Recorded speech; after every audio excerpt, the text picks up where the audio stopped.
শুভ সকাল। Sit down. Ramim না তোমার নাম? আর তোমার নাম?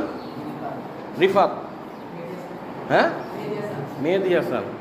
আর তুমি মারুফ আর সায়ন না? যাই হোক, এটা এখানে কেন? আমরা কিছু পড়া দিছিলাম তোমাদেরকে, তাই না?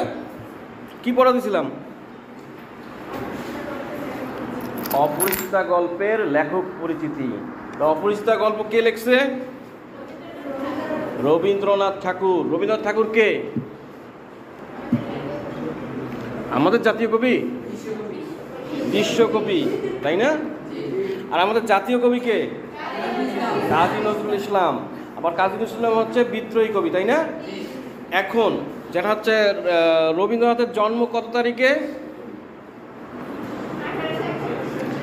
1861। 7ই মে। 7ই মে নাকি? 1861 7ই মে। নজরুলের জন্ম কবে? 24শে মে 1899, তাই না?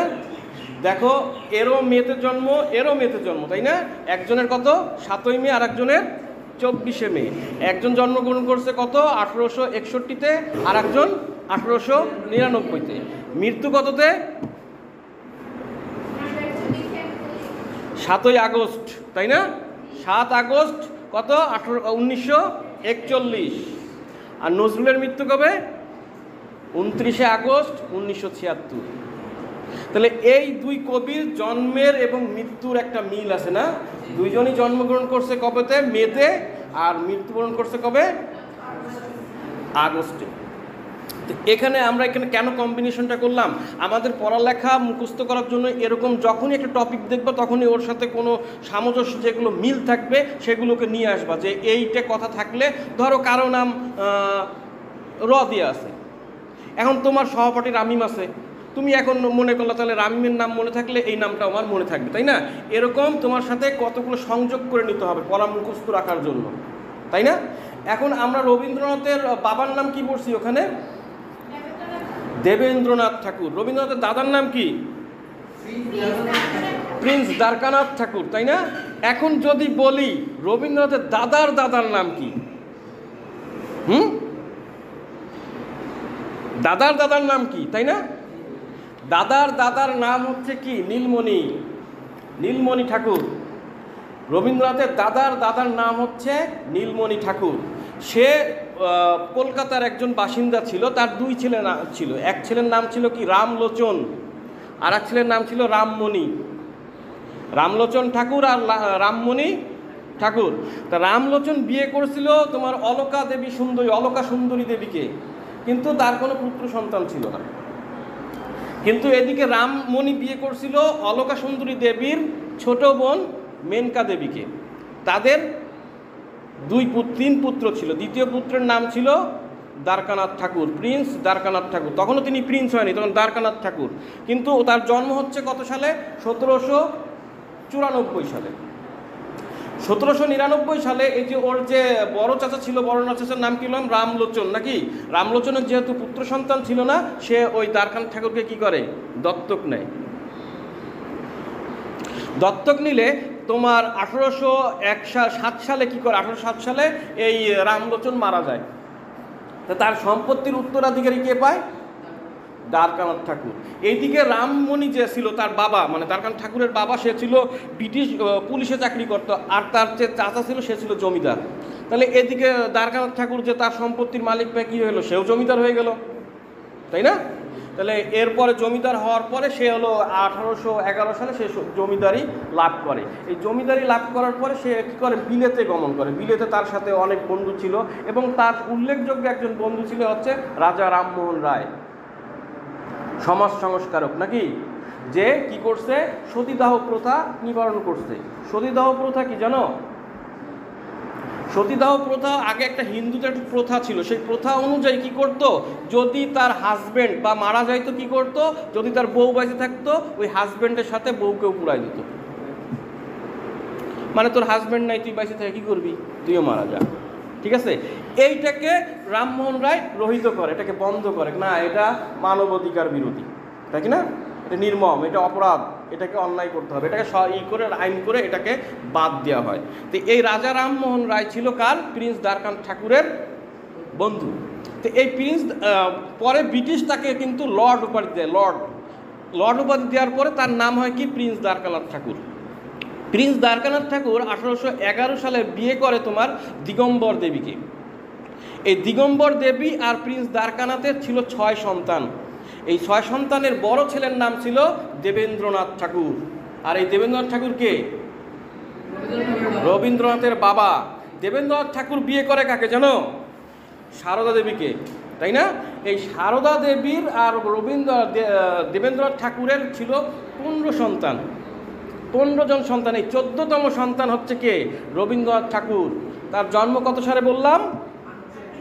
1861 সালে। রবীন্দ্রনাথ ঠাকুর 1861 সালে জন্মগ্রহণ করে এবং মারা যায় কত সালে? 1941 সালে। এর মধ্যে সে বিয়ে করে, তোমরা রবীন্দ্রনাথ ঠাকুরের বউয়ের নাম কি দেখছো? মৃণালিনী দেবী, নাকি? মৃণালিনী দেবীকে বিয়ে করে, কিন্তু মৃণালিনী দেবী তার আসল নাম ছিল না। তার আসল নাম ছিল শ্রীমতী ভবতী রানী দেবী। শ্রীমতী ভবতী রানী দেবী। এই নামটা তার ঠাকুর পরিবারের সাথে যাচ্ছিল না। ঠাকুর পরিবারের সাথে কেমন আর কি একটু দৃষ্টিকটু বা শ্রুতি মধুর লাগতেছিল না। এই জন্য রবীন্দ্রনাথের বড় ভাই নামটা চেঞ্জ করে মৃণালিনী দেবী রাখলো। এটা হচ্ছে রবীন্দ্রনাথের বংশ পরিচয়। প্রত্যেকটা গল্প, যখন গল্প কবিতা বা যা কিছুই পড়বো আমরা, প্রথমেই যে লিখছে তার বংশ পরিচয় এবং সেই সমসাময়িক সময় যে ঘটনাগুলো ঘটছে সেগুলো আমাদের ভালো করে জানা লাগবে। তাহলে আমরা ওই গল্পের অন্তর্নিহিত যে মর্ম বা এই বিশ্লেষণ আছে সেটা ভালোভাবে বুঝতে পারবো। এই রবীন্দ্রনাথ ঠাকুর কথা আছে সে 80 বছর জীবিত ছিল, তাই না? এই 80 বছরে যে সৃষ্টি করে গেছে, যে সৃষ্টিকর্ম করে গেছে, এমনও কথা আছে এই পৃথিবীতে যে মানুষগুলো আছে তাদেরকে যদি 80 বছর কপি করতে দেওয়া হয়, শুধু কপি করবে, কোনো কিছু লিখবে না, শুধু কপি করবে, তবু সে 80 বছরে তার যে সৃষ্টিকর্ম কপি করে শেষ করতে পারবে না। তাহলে সে কিভাবে লিখলো, তাই না? সে 52টা কাব্যগ্রন্থ লিখছে। কয়টা কাব্যগ্রন্থ? 52টা কাব্যগ্রন্থ। 38টা লিখছে কি নাটক, 13টা উপন্যাস, তাই না? এর মধ্যে 36টা প্রবন্ধ গ্রন্থ, 95টা আছে তার ছোট গল্প। গল্পগুচ্ছের মধ্যে যে আমাদের যে ছোট গল্প আছে কি, এটা আমাদের কি হচ্ছে অপরিচিত, যেটা গল্পগুচ্ছের মধ্যে আছে 95টা ছোট গল্প। এবং সে 1919টা গান লিখছে। তার যাবতীয় প্রকাশিত অপ্রকাশিত কাব্যগ্রন্থ নিয়ে 32 খণ্ডে রবীন্দ্র রচনাবলী নামে প্রকাশিত হয়েছে। এছাড়াও তিনি করছে কি 2000 ছবি আঁকছে। তাহলে সে একজন মাল্টি ট্যালেন্টেড, না? চারদিকে তার প্রতিভার বিচ্ছুরণ ছিল। এরপরেও দেখা যায় তো ওই সময় রবীন্দ্র সাময়িক সময়ে যারা কোনো বই লিখতো বা কোনো কিছু করতো, ওরা প্রথমে রবীন্দ্রনাথকে দিয়ে আসতো যে গুরু এটা দেখেন, সে ওটা করে আবার একটা মন্তব্য করতো। তো এই যে সময়গুলো কিভাবে করছে, তারপরেও হচ্ছে কি বাঙালি এবং উপমহাদেশের প্রথম নোবেল বিজয়ীকে রবীন্দ্রনাথ ঠাকুর। কত সালে এই রবীন্দ্রনাথ ঠাকুর এই 1913 সালে। তার কোন কবিতার জন্য এটা পায়, কোন কাব্যগ্রন্থের জন্য? গীতাঞ্জলি। গীতাঞ্জলি গীতাঞ্জলি কাব্যগ্রন্থের জন্য 1913 সালে সে নোবেল পুরস্কার পায়। কিন্তু গীতাঞ্জলি কাব্যগ্রন্থ ছিল বাংলায় লেখা, কিন্তু সে বাংলা কাব্যগ্রন্থের জন্য পায় না, সে পায় ইংরেজি কাব্যগ্রন্থের জজন্য। এটারও নাম ছিল, ইংরেজি নাম ছিল গীতাঞ্জলি। কিন্তু এই গীতাঞ্জলির মধ্যে সম্পূর্ণ গীতাঞ্জলির কবিতাগুলো ছিল না। গীতাঞ্জলিতে আছে 157টি কবিতা, কিন্তু এই গীতাঞ্জলিতে, ইংরেজি গীতাঞ্জলির মধ্যে ছিল 103টি কবিতা। তার মধ্যে 53টি কবিতা ছিল গীতাঞ্জলি থেকে নেওয়া, বাকি অন্যান্য কবিতা থেকে। এরপরে তোমার এটাকে ইংলিশ অনুবাদ করা হয় সং অফারিং। সং অফারিংয়ে ইংলিশ প্রবাদ করা হয় কোনটাকে? গীতাঞ্জলিকে, তাই না? নোবেল পুরস্কার কাকে বলে জানো?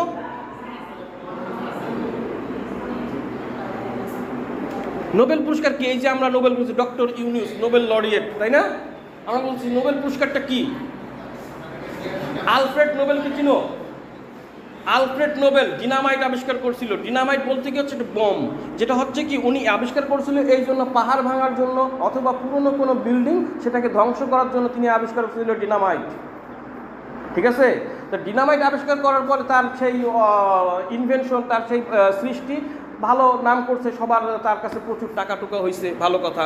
কিন্তু কোনো এক সময় কোনো এক সাংবাদিক ভুল করে বলছিল যে আলফ্রেড নোবেল মারা গেছে, কোনো এক আলফ্রেড নোবেলে মারা গেছে। তো এই খবরটা খবরে পত্রিকায় প্রকাশিত হয়েছে।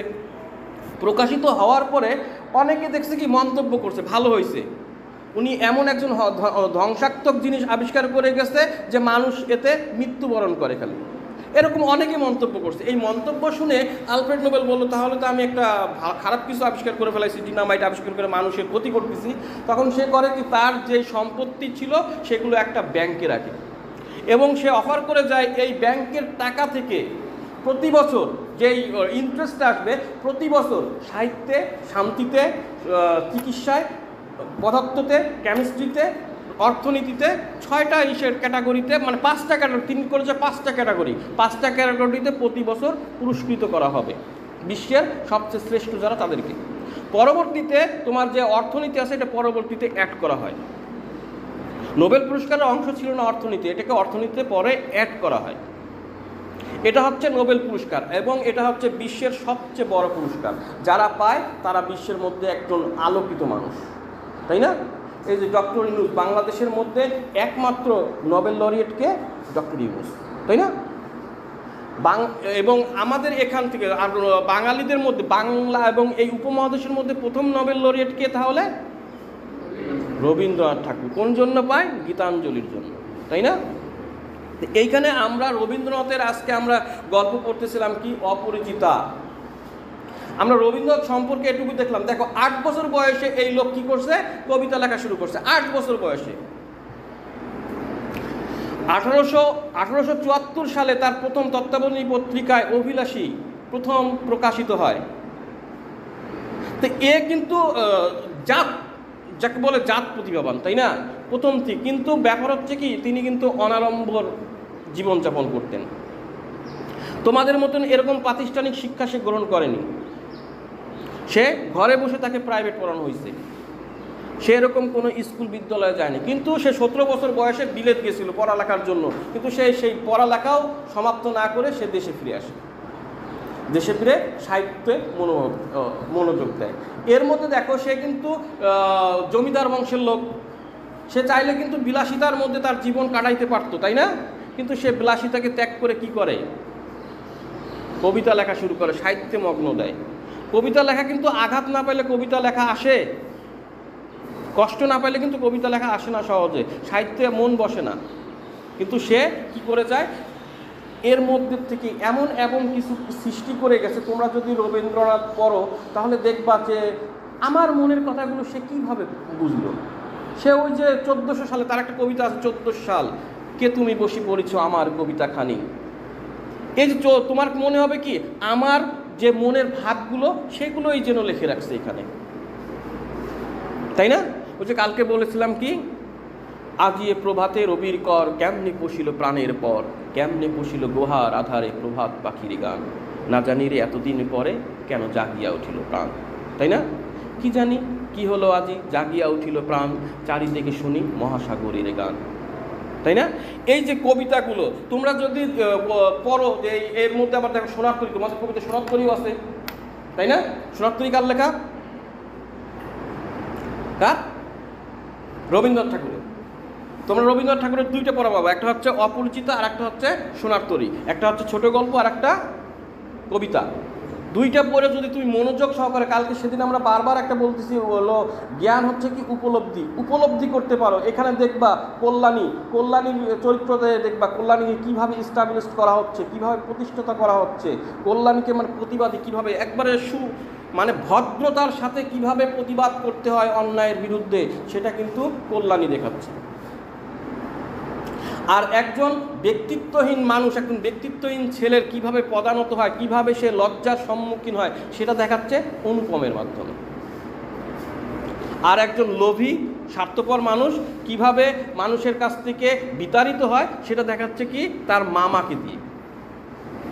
এখানে একটা দেখবা শিক্ষিত একটা পরিবার আর অশিক্ষিত না, শিক্ষিত না সেরকম মানে ওয়েল এস্টাবলিশড একটা শিক্ষিত পরিবারের মধ্যে হচ্ছে কল্যাণীর বাবা শম্ভুনাথ বাবু, সে একজন ডক্টর ছিল, তাই না?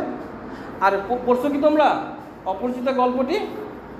যদি পড়ে থাকো দেখবা ওখানে শম্ভুনাথ বাবু মানে কল্যাণীর বাবা, সে একজন ডাক্তার ছিল, তাই না?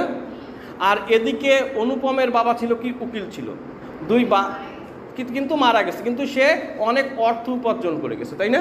তারা গরিব ছিল, তার মা এমনভাবে বলে যে তারা এখন যে গরিব নাই সেটা বারবার প্রকাশ করতে চায়। তুমিও দেখবা তোমাদের আশেপাশে কিছু মানুষ আছে তারা হয়তো বা গরিব ছিল, এই গরিব থেকে লুকানোর জন্য তারা এখন অর্থ পাইছে, তারা এমন কিছু ভাব করবে যেটা মানে তারা জীবনেও কখনো গরিবের দেখে নাই, তাই না? তো এরকম ভাব দেখাবে, এরকম আই ওয়াশ করতো। কি এরকম ছিল ওই অনুপমের মায়ের মধ্যে। আর তার মামা ছিল অর্থলোভী, এজন্য সে ওই বিয়ে করার জন্য প্রস্তাব করছিল যে এমন একজনকে বিয়ে দিবে যারা আর্থিক মানে বেশি বড়লোক হবে না, কিন্তু কিছু থাকবে যা তার জামাইকে মানে অনুপমকে দিতে কখনোই দ্বিধাবোধ করবে না, তাই না? যে তার কথা ছিল যে মেয়ের পরিবার কখনো যেন আমাদের কাছে এসে মাথা তুলে না দাঁড়াতে পারে, মাথা তুলে না কথা বলে, সবসময় মাথা হেড করে যেন কথা বলে, তাই না? তো এই যে তারা বিয়ে, এই কী করলো, কল্যাণী কিন্তু এই সম্বন্ধগুলোকে ত্যাগ করলো, এটাকে রিজেক্ট করে দিল, রিফিউজ করে দিল, তাই না? কেন? অনুপমের ব্যক্তিত্বহীন না, অনুপম ব্যক্তিত্বহীন, তার মামা লোভী, তাদের যে শিক্ষার অভাব ছিল, এর জন্য সব কিছু অনুধাবন করার পর তাকে রিজেক্ট করে দিল। এরপরে কিন্তু অনুপম যথেষ্ট চেষ্টা করছে কল্যাণীকে বিয়ে করার জন্য, তাই না? কল্যাণী কিন্তু আর তাকে অ্যাকসেপ্ট করে নাই। সে কী করছে, সমাজব্রত মানে নারী ব্রতের দিকে ছুটে গেছে, নারীদেরকে শিক্ষা দেওয়ার জন্য যে তোমাদের ধৈর্য ধরতে হবে, তোমাদের দেশের মঙ্গলের জন্য কাজ করতে হবে, এই শিক্ষার জন্য সে স্কাউট করা শুরু করে। তাহলে আমরা যে পড়ালেখা করতেছি, আমাদের পড়ালেখার উদ্দেশ্য লক্ষ্য ছিল এখান থেকে যা পড়বো সেখান থেকে আমাদের যে জ্ঞানটা হবে সেটা আমরা কি আমাদের লাইফে অ্যাপ্লাই করবো, আমাদের জীবনে অ্যাপ্লাই করবো, তাই না? এখান থেকে আমরা যদি দেখো প্রত্যেকটা গল্প পড়ার সময় তোমার কিছু ক্যারেক্টার সামনে আসবে, তাই না? ক্যারেক্টার বলতে কি বোঝাচ্ছে? চরিত্র। চরিত্র বলতে এখানে বলতেছি আমরা যেমন অনুপম একটা চরিত্র, তাই না? কল্যাণী একটা চরিত্র, শম্ভুনাথ একটা চরিত্র, তার মামা একটা চরিত্র, তাই না? এই ক্যারেক্টার, কিছু কিছু ক্যারেক্টার আসবে। এই ক্যারেক্টারের মাধ্যমে কি করবে লেখক, তার যে মাথার চিন্তা ভাবনা সেগুলোকে আগিয়ে নিবে, তাই না? এই ক্যারেক্টারের মাধ্যমে। আর কিছু থাকবে ঘটনা, কিছু ঘটনা থাকবে। এইখানে আমরা যদি দেখি ঘটনা কি আছে, ডোরি সিস্টেম বা যৌতুক প্রথা, তাই না? তারপরে কুসংস্কার, তারপরে স্বার্থপরতা, তাই না? এগুলো আমরা এখানে খুঁজে পাবো। ধর্মান্ধতা, এই মধ্যে এগুলো আমরা পড়বো। এই ধর্মান্ধতা, তারপর কুসংস্কার, এগুলোর মাধ্যমে কি করছে, ক্যারেক্টারগুলোকে আগায় নিচ্ছে এবং একটা গল্পের পরিণতি দিচ্ছে এবং শেষে কি করছে, একটা মেসেজ দিবে। শেষে সবাইকে, পাঠককে একটা মেসেজ দিবে। যাই হোক, তোমরা যদি আজকে পাঠ পরিচিতি, লেখক পরিচিতি পড়ে আসো, তাই না, তাহলে এখানে রবীন্দ্রনাথ সম্পর্কে তোমাদের একটু জানা আছে। আমরা রবীন্দ্রনাথকে প্রথমে বললাম, রবীন্দ্রনাথের প্রথম কবিতা কত সালে লিখছে, তার কত বছর বয়সে? 8 বছর বয়সে। তার প্রথম প্রকাশিত ইসের নাম কি বললাম? অভিলাষ, তাই না? এবং সে কতগুলো কাব্যগ্রন্থ লিখেছিল? 52টি। কতটি নাটক লিখেছিল? নাটক 38টি, তাই না? উপন্যাস কতটি লিখেছিল? 13টি। উপন্যাস যদি পড়ো, এখন ব্যাপার হচ্ছে কি, আমরা যে বলতেছি উপন্যাস, গল্প, ছোট গল্প, তাই না, এর কি পার্থক্য বুঝো? উপন্যাস অনেক বড়। ক্রিকেট খেলো? হ্যাঁ, ক্রিকেটে যখন দেখো T20 খেলো না, T20 আছে, ওয়ানডে আছে, টেস্ট আছে, তাই না? সবই কিন্তু ক্রিকেট, তাই না? এই ছোট গল্প, তারপরে গল্প এবং উপন্যাস, এগুলো কিন্তু সবই সাহিত্য, তাই না? কিন্তু এর আকার ছোট আছে। যদি আমরা T20 সাথে তুলনা করি তাহলে T20 হচ্ছে ছোট গল্প। আর যদি আমরা ওয়ানডের কথা বলি, ওয়ানডের সাথে যদি আমরা তাল মিলাই তাহলে ওয়ানডের কথা আসবে কি, আসবে গল্পগুলো। আর যদি আমরা টেস্টের কথা বলি, টেস্টের সাথে আসবে কি, উপন্যাস, তাই না? তাহলে উপন্যাস হচ্ছে বৃহৎ আকারে একটা লেখা। আমরা উপন্যাস পড়লে কি পড়বো এখানে? আমাদের একটা উপন্যাস আছে কিন্তু, সেটা কি জানো? লাল সালু। কার লেখা? সৈয়দ ওয়ালিউল্লাহর লেখা। আমরা লাল সালু পাবো, উপন্যাস দেখবা ওটা অনেক বড়, তাই না? আর আমরা যে গল্প পড়তেছি এটা 2-3 পৃষ্ঠা, তাই না? আর যখন এটা ছোট গল্প, আর গল্প এর চেয়েও বড় হবে। এরপরে আমরা পড়ব প্রবন্ধ, সেখানে দেখবে কোনো ক্যারেক্টার নাই, চরিত্র নাই। লেখক তার কী করছে? লেখক তার মনোভাব এবং মন্তব্য, কতগুলো তথ্য নিয়ে আসে বলতেছে এই যে এই সবগুলো খারাপ, বা এগুলো ভালো, বা এগুলো করলে মঙ্গল, সমাজের জন্য মঙ্গল হবে, বা এগুলো করলে সমাজের জন্য খারাপ হবে। এইভাবে কতগুলো তথ্য নিয়ে আসতেছে, তাই না? আর এখানে আমরা কতগুলো ক্যারেক্টার পাচ্ছি। এই যে আমরা যখন পড়ব আমার পথ, তখন দেখবো ওখানে কোনো ক্যারেক্টার নাই। আমরা যখন পড়বো মানব কল্যাণ, দেখবো ওখানে কোনো ক্যারেক্টার নাই। ওখানে শুধু লেখক তার মন্তব্যগুলো সুন্দরভাবে এবং কিছু তথ্যের মাধ্যমে যুক্তিসঙ্গতভাবে উপস্থাপন করে গেছে, যুক্তি দেখাইছে যে এটা এটা করলে এরকম এরকম হবে। এগুলোকে বলে প্রবন্ধ। প্রবন্ধ কখনো বেশি বড় হবে না, কিন্তু তথ্য থাকবে, তথ্যবহুল। এরকম প্রবন্ধ আমরা বললাম, প্রবন্ধ কতগুলো লেখছে রবীন্দ্রনাথ ঠাকুর? প্রায় 36টা কাব্যগ্রন্থ আছে, প্রবন্ধ গ্রন্থ আছে রবীন্দ্রনাথ ঠাকুরের, তাই না? তো এই যে একটা লোক, একটাই তো জীবন। আমি সেদিনও বলছিলাম আমাদের লাইফের, আমাদের ঘন্টা কত, দিন রাত মিলে আমরা কত ঘন্টা পাচ্ছি? 24 ঘন্টা। তো রবীন্দ্রনাথ কয় ঘন্টা পাইছিল? 24 ঘন্টাই পাইছিল, তাই না? তাহলে এই 24 ঘন্টার মধ্যে সে কিভাবে এত কিছু ম্যানেজ করতে পারলো? এখন শোনো, রবীন্দ্রনাথ ঠাকুর সকালবেলা উঠতো ঘুম থেকে, সকালবেলা ঘুম থেকে উঠতো, সকালবেলা উঠে সে নিজেই কিছু রান্না করতো, ভাত বা কিছু একটা রান্না করে খাওয়া দাওয়া করে সে তার সাহিত্যে মনোনিবেশ করতো, তাই না? সকালবেলা ওঠা কিন্তু একটা খুবই গুরুত্বপূর্ণ। যারা দেখবা এই পৃথিবীতে সফল হয়েছে, কেউই ঘুমায় সফল হতে পারেনি। সকালবেলা যারা উঠছে তাদের এই সফলতার হার অনেক বেশি। ব্যতিক্রম থাকতে পারে, অনেকে দেখা যাচ্ছে ঘুমোচ্ছে সকালবেলা কিন্তু সেও সফল, কিন্তু এটা ব্যতিক্রম। কিন্তু দেখা গেছে যারা সকালবেলা উঠছে, পড়ালেখা করছে, তারাই বেশি সফল হয়েছে। কারণ সকালে যখন তুমি ঘুমাবা, ঘুম থেকে উঠবা, ঘুম থেকে ওঠার পর তোমার মাইন্ডে কী থাকবে? ফ্রেশ থাকবে, তুমি ভালোভাবে ডিপলি থিঙ্কিং করতে পারবা, তাই না? আর এই যে যত দিন যাবে, যত সময় যাবে, মানে দিন আসবে, তত তোমার মাইন্ডে কী হবে? এঙ্গেজ হতে থাকবে, বিভিন্ন চিন্তা ভাবনা, অনেক কিছু এঙ্গেজ হতে থাকবে। কারোর সাথে ঝগড়া করছো, কথা বলছো, হ্যান ত্যান সব কিছু এঙ্গেজ হতে থাকবে। তখন কী হবে? তোমার মাথায় ওই পড়াটা শুষ্কভাবে ঢুকবে না। এখন আমি তোমাদেরকে যদি এরকম বারবার প্রতিদিন লেকচার দিয়ে যাই, তোমাদের কি হবে জানো? শুধু তোমরা শুনেই যাবা, কিন্তু তোমরা কোনো কিছু উপস্থাপন করতেছো না, তাই না? তা আমাদের পড়ালেখা হবে কি? আমি একটা গ্রুপ, তোমরা একটা গ্রুপ, তাই না? এই উভয় পক্ষের কিন্তু কমিউনিকেশনটা স্বতঃস্ফূর্ত রাখা লাগবে। তোমাদের পাশ থেকেও কিছু কথা আসতে হবে, আমার পাশ থেকে কিছু কথা আসবে। হয়তো আমার পাশ থেকে বেশি কথা আসলো, কিন্তু তোমাদের কাছে 2-4টা কথা আসতেই হবে। ক্লাসের পারফরমেন্স অনেক গুরুত্বপূর্ণ। ক্লাসে যদি তুমি মূর্তির মতো এসে বসে থাকো, ফায়দা নাই। এখানে তোমার পার্টিসিপেট করতে হবে। এই যে তোমরা, আমি বুঝতে পারছি আয়শা পড়ছে, বাকিরা তোমরা মনোযোগ দিয়ে পড়ো নাই। ব্যাপারটা পড়ছো ভাইয়া? পড়ছো? চুপ করে আসো কেন? কি পড়লা, কি বুঝলা? না বুঝলে বলো যে স্যার এটা তো বুঝি নাই। আর বুঝলে বলবা হ্যাঁ বুঝে ফেলাইছি। কিছু তো বলতে হবে। তোমরা পড়ছো? না পড়লে কিন্তু আসা যাবে না, না পড়তে হবে। পড়ার পর তুমি বুঝো না বুঝো সেটা আমার ব্যাপার, না বুঝলে আমি তোমাকে বুঝাবো, কিন্তু তোমাকে পড়তে হবে।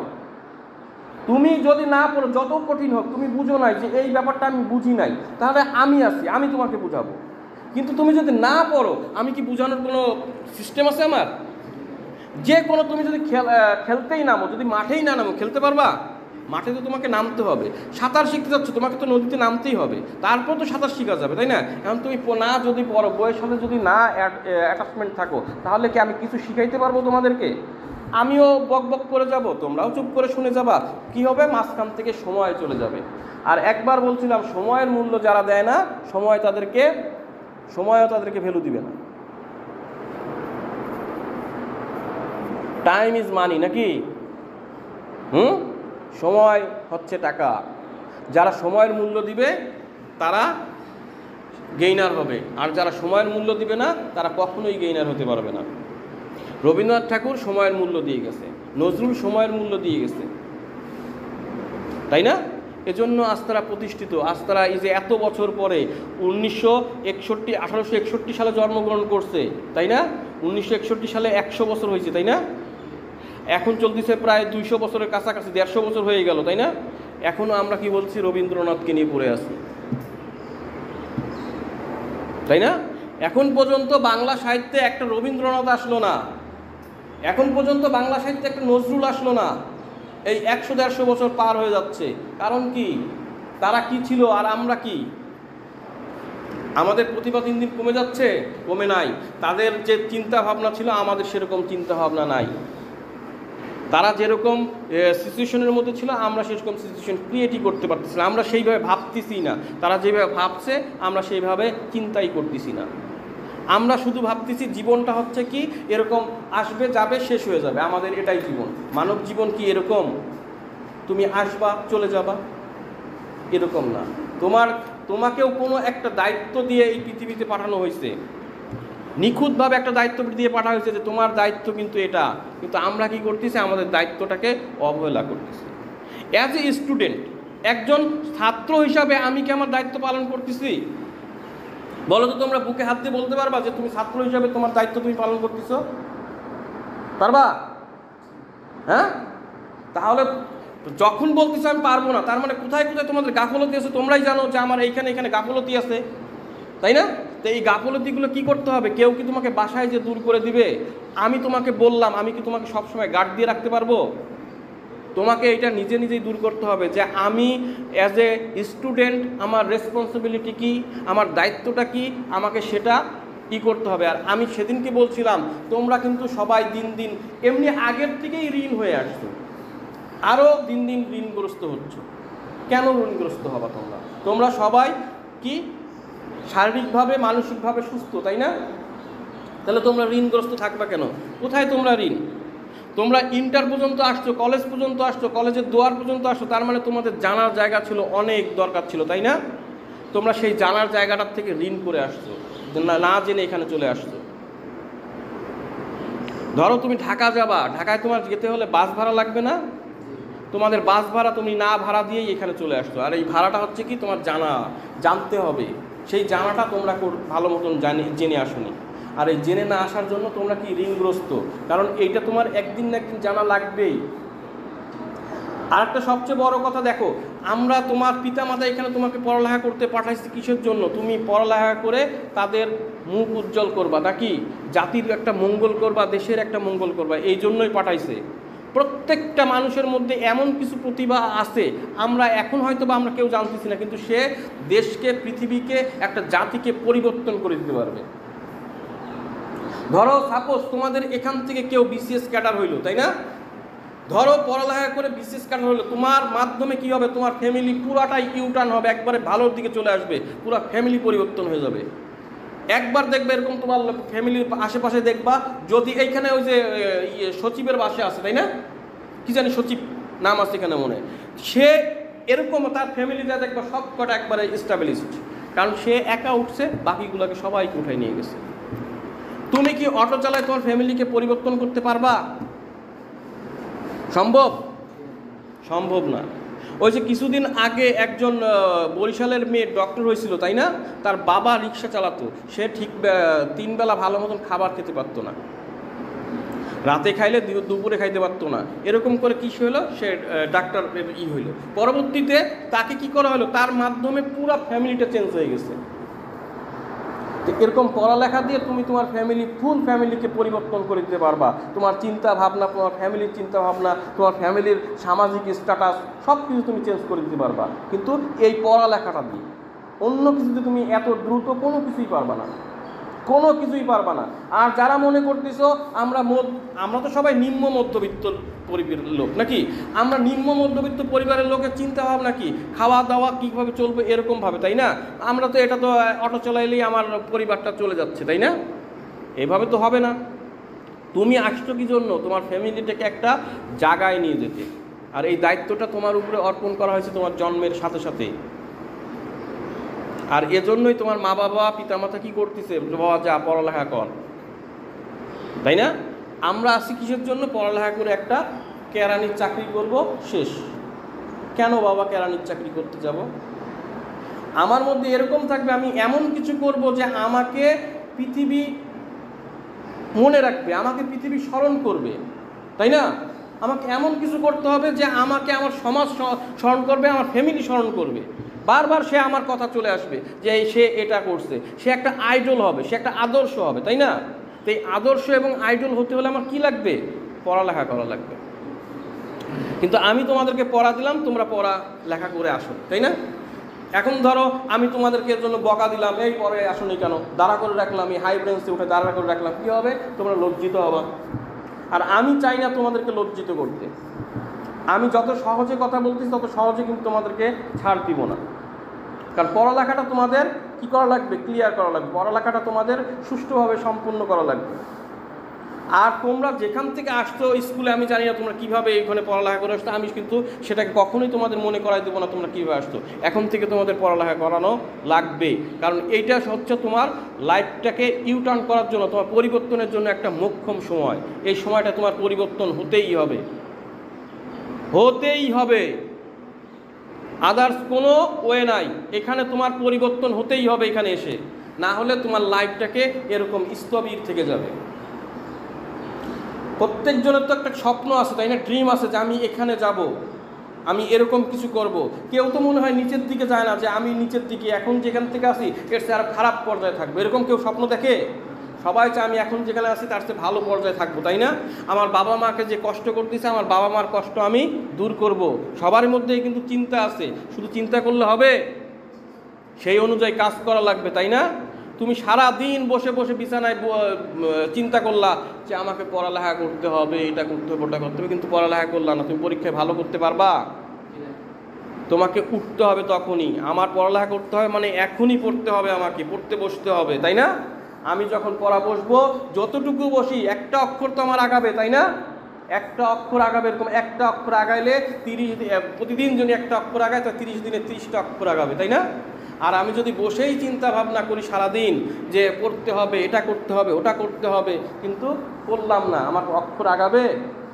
আমি যেখানে সেখানেই থেকে যাব। অতএব আমাকে সময় নিয়ে কি করতে হবে? পড়তে হবে, একটা নির্দিষ্ট সময় বের করা লাগবে। ঠিক আছে, তোমার কথা বলার আছে, সব কিছু আছে। মানুষের জীবন মানে এরকম না যে তুমি পড়তেই থাকলা, এরকম না। তোমাকে পড়তে হবে, খাইতে হবে, মানুষের সাথে কথা বলতে হবে, সব কিছুই করতে হবে, তাই না? এর মধ্যে কোনটা গুরুত্বপূর্ণ আর কোনটা কম গুরুত্বপূর্ণ সেটা তোমার বের করতে হবে। এই যে তোমরা এখন আসো, তোমাদের সবচেয়ে গুরুত্বপূর্ণ কাজ হচ্ছে কি? পড়ালেখা। বাকি আদার্স যেগুলো আছে এগুলোর ততটা ভাইটাল ভূমিকা এখানে নাই। পড়ালেখাটা হচ্ছে তোমার গুরুত্বপূর্ণ দায়িত্ব, সবচেয়ে বড় রেসপন্সিবিলিটি হচ্ছে তোমার পড়ালেখা। আর তোমরা এই বড় দায়িত্বর জায়গাটায় কি করতেছো? পিছায় আসো। এর কারণ কি? তোমরা কি মনে করো তোমাদের মাথায় কারো ঘিলু নাই? এরকম মনে হয় যে তোমরা পারবা না? এরকম কারো মনে হয় যে পড়ালেখা করে তোমরা পারবা না? বলো, স্বতঃস্ফূর্তভাবে বলো যে স্যার আমার এইখানে সমস্যা, আমি এটা পড়ালেখা পারি না বা আমি বুঝি না। এরকম কেউ আসো?